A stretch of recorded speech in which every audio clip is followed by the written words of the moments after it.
Friends, இங்கே north பார்க்குன்ற இடத்துக்கு வந்திருக்கேன் நான். இங்கே பார்த்தீங்கன்னா மழை தூறிட்டு இருக்கு. இங்கே வந்துட்டு அழகாக வந்து பக்கத்தில் பெரிய ஒரு ஏரி இருக்குது. அப்படியே வந்தேன். வந்துட்டு இந்த மழை நேரத்தில் உட்காந்து அழகாக ஒரு 2 கதைகள் அனுபவத்துக்காக ரெக்கார்ட் பண்ணேன்.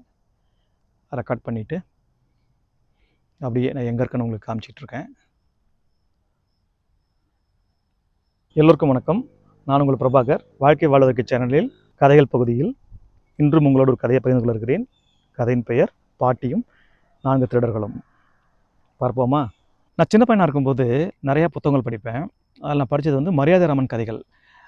நீங்களும் மரியாதைராமன் கதைகள்லாம் படிச்சிருந்தீங்கன்னா இந்த கதை உங்களுக்கு தெரிஞ்சிருக்கும். இருந்தாலும் திரும்பவும் ஒரு தடவை நீங்கள் கேளுங்க. கேட்காதவங்களுக்கு இது புதுசாக இருக்கும். ஒரு பாட்டி அந்த ஊரோட எல்லையில் ரொம்ப தள்ளி அந்த தனியாக வாழ்ந்துட்டுருப்பாங்க. அந்த சமயத்தில் 4 திருடங்க இருப்பாங்க. 4 திருடங்க வந்து ஊரெலாம் கொள்ளையடிச்சிட்டு அந்த பணத்தை எல்லாத்தையும் பங்கு போடும்போது அவங்களுக்கு தகராறு வந்துடும். அப்போ என்ன பண்ணுறாங்க, சரி இன்னும் நிறையா திருட்டு வந்துடுவோம். திருட்டு வந்துட்டு திரும்பவும் பிரிச்சுக்கலாம்னு சொல்லிட்டு அதெல்லாம் ஒரு பானையில் போட்டு மூடி பார்ப்பாங்க. பக்கத்தில் வந்து சின்ன ஒரு கொட்டை இருக்கும், ஒரு சின்ன வீடு இருக்கும். பார்த்தா அந்த பாட்டி இருப்பாங்க. பாட்டிகிட்ட போயிட்டு, பாட்டி இந்த பானையை பத்திரமா வச்சுக்கிங்க. இதை வந்து நாங்கள் 4 பேரும் கேட்டால் மட்டும்தான் நீங்கள் வந்து தரணும். தனியாக வந்து யாருக்காலும் தரக்கூடாது. 4 பேர் சேர்ந்து தான் தரணும்னு சொல்லி கொடுத்துட்டு பாட்டியும் சரின்றுவாங்க. கொடுத்துட்டு கிளம்பி போவாங்க. கொஞ்சம் தூரம் போயிட்டு இருக்கும்போது அப்போ ஒருத்தன் என்ன பண்ணுவோம், நல்ல வெயில் நேரம். அப்போது ஒருத்தன் மோர் விற்றுட்ருப்பாங்க. விற்றுட்ருப்பான் ஒருத்தன். அவனை மோர் வாங்கி சாப்பிடுவாங்க. இருக்கிற காசு குடிச்சிடுவாங்க. இன்னும் திரும்ப தேவைப்படும், பத்தாது. அப்போ என்ன பண்ணுவான் ஒருத்தன், டேய் இன்னும் வேணும் அப்படிங்கும்போது கையில் காசு இல்லைங்கும்போது, என்ன காசு இல்லையா? ஒருத்தன் போய் பாட்டிகிட்ட போய் கொஞ்சமாக அந்த பணத்தை மட்டும் எடுத்துகிட்டு வாங்க, நம்ம வந்து செலவு கொஞ்சம் வச்சுக்கிட்டு இந்த மோரையும் சாப்பிட்லான்னு சொன்னோடனே அது கொஞ்சம் சொல்கிறது வந்து சரியாக படும்.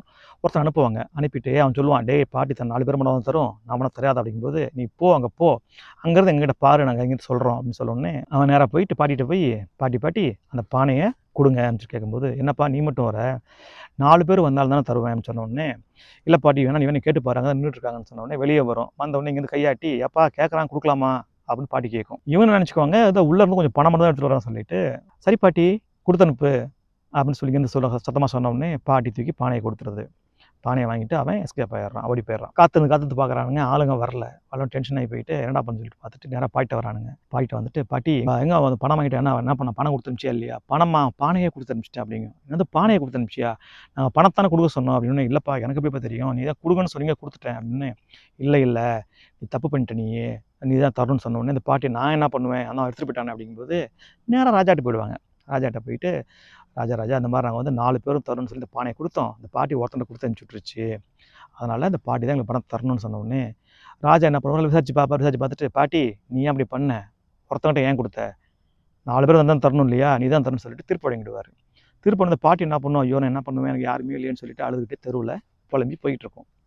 போகிற வழியில் அங்கே ஒரு சின்ன பையன், மரியாதைராமன் என்ன பண்ணுவான், அந்த பையன் கோழி உண்டு விளையாண்டுட்டு இருப்பான். விளையாண்டுட்டு இருக்கும்போது பாட்டி எழுதிட்டே போனோடனே நிறுத்திட்டு, பாட்டி என்ன பாட்டி ஏன் பாட்டி எழுதிட்டு போகிற அப்படிங்கும்போது, இல்லை கண்ணு இந்த மாதிரி வந்து 4 பேர் வந்தாங்க, இந்த மாதிரி கதையெல்லாம் சொல்லும். சொன்ன உடனே பாட்டி என்ன பண்ணுவான், அந்த ஆட்சியை பாரு தீர்ப்பை பாருன்னு சொல்லி கையில் இருக்க குண்டெல்லாம் எடுத்து விசிறுவான்.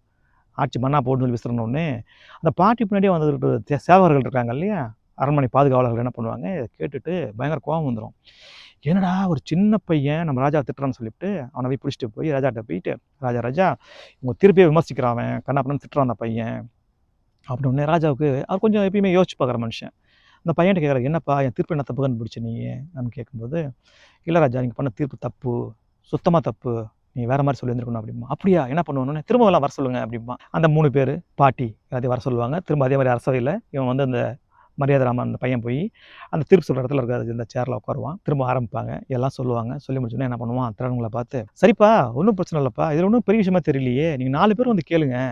இந்த பாட்டி வந்து பாட்டிட்டு தான் இருக்குது, அந்த நீங்கள் கொடுத்துட்டு போன அந்த பொருள் இருக்கு இல்லையா, அந்த பானை வந்து பாட்டிகிட்ட தான் இருக்குது, இல்லைன்னு யார் சொன்னா, அதுக்கிட்ட தான் இருக்குது, நீங்கள் 4 பேர் வந்து அதை கேளுங்க, பாட்டி கண்டிப்பாக உங்களுக்கு கொடுத்துரும் அப்படின்னு சொன்ன உடனே 3 பேரும் பேந்த விழிப்பானுங்க. எப்படி ஒன்று போய் பிடிச்சி வர முடியும், பார்த்தா அவங்களே எல்லாம் டீல் பண்ணிக்குவாங்க இல்லையா. சொன்னேன் ராஜாவுக்கு டக்குன்னு தான் புரியும், பயங்கர சந்தோஷமாயிடுவார். அந்த பாட்டியும் மனசார வாழ்த்தும். இப்படி தான் அந்த பையன் மரியாதைராமனா அந்த ராஜா கிட்ட சேர்ந்தான் அப்படின்றதுக்காக அந்த கதை இருக்கும். இந்த கதை உங்களுக்கு பிடிச்சிருக்கும்னு நினைக்கிறேன் நான். என்றைக்குமே நமக்கு பிரச்சனை வரும்போது பார்த்தீங்கன்னா, நம்ம அதுக்கு சொல்யூஷன் கண்டிப்பாக இருக்கும். சொல்யூஷன் இருந்தால் மட்டும்தான் அதுக்கு பேர் பிரச்சனை. சொல்யூஷன் இல்லைன்னு வச்சுக்கோங்க, அதுக்கு பேர் ப்ராப்ளமே கிடையாது. நம்ம லைஃப்பில் எல்லாம் வரது எல்லாமே நமக்கு ப்ராப்ளம் தான். அந்த ப்ராப்ளத்துக்கான சொல்யூஷனை நோக்கி நம்ம சரியாக சிந்திப்போம், செயல்படும்னு சொல்லிக்கிட்டு எல்லாத்துக்கும் நன்றியை கூறி, இந்த சேனல் உங்களுக்கு பிடிச்சிருந்ததுன்னா லைக் பண்ணுங்கள், கமெண்ட் பண்ணுங்கள், ஷேர் பண்ணுங்கள், சப்ஸ்கிரைப் பண்ணலைன்னா சப்ஸ்கிரைப் பண்ணுங்கள். Thank you friends, by.